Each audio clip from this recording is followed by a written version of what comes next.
You're sitting in traffic next to a truck carrying a giant steel box. No branding, no shine, no drama. It looks like the most forgettable object on the road. But that box is one of the reasons your coffee, phone charger, sneakers, and lamp can come from different parts of the world and still show up. Like that is somehow normal. Here's the real reason in 3 parts. First, shipping used to be a slow, expensive mess. Second, the breakthrough was not the box alone, but getting the whole system to agree on the box. Third, once that happened, global trade stopped moving like scattered cargo and started moving like a giant synchronized machine.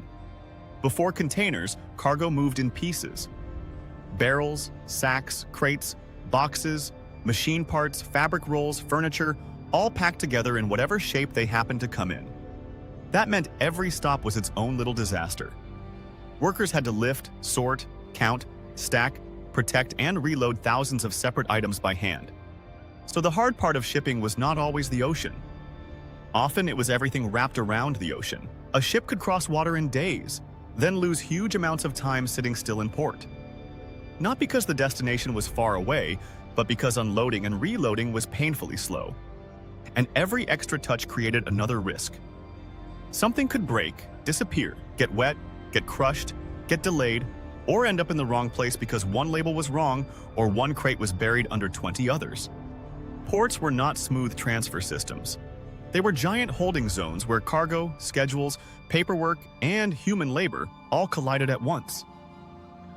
A shipment was not one movement. It was hundreds of little movements pretending to be one. That made shipping expensive in a stubborn way. Not because the distance was impossible, but because handling thousands of little things is slower, riskier, and messier than handling one big thing.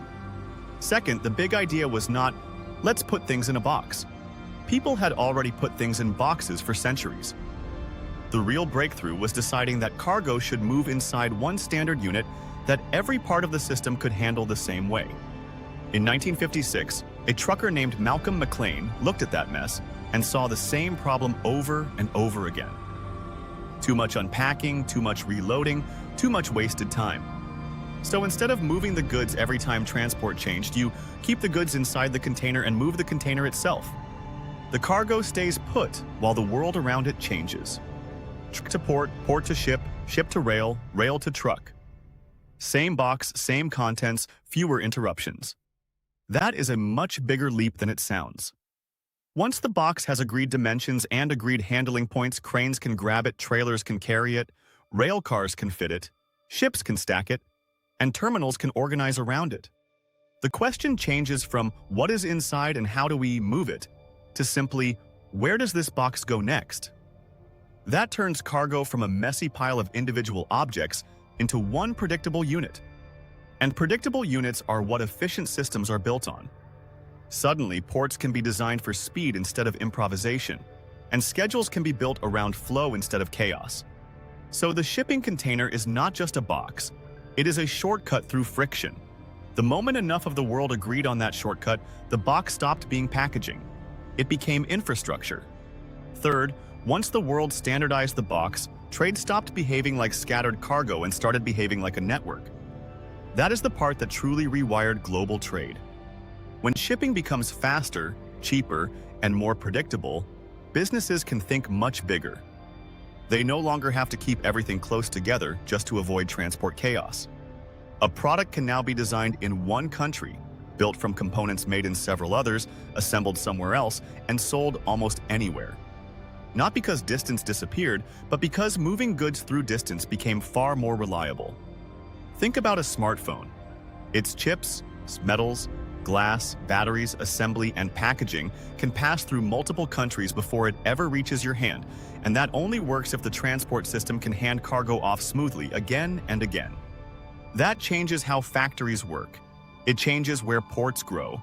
It changes how warehouses are built, how retailers stock shelves, and how companies plan production months in advance. And here's the strange part. The more powerful the system gets, the more ordinary it looks. You order something online and it arrives.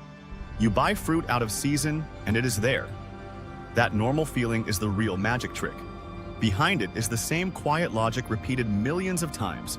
One box moved cleanly between different systems without starting from scratch at every step. So the container did not just make shipping more efficient, it made global trade scalable. Here's the whole trick. Shipping used to be slow and expensive because cargo moved as thousands of separate problems. The container solved that by turning cargo into one standard unit. And once ports, ships, trucks, trains, and terminals were all built around that unit, trade could move faster, farther, and more reliably than before. That is why a plain steel box can quietly shape prices, supply chains, store shelves, and the rhythm of modern life. It does not look important, which is exactly what makes it such a powerful small fact story. Even a shipping container has a story. Small facts, big stories.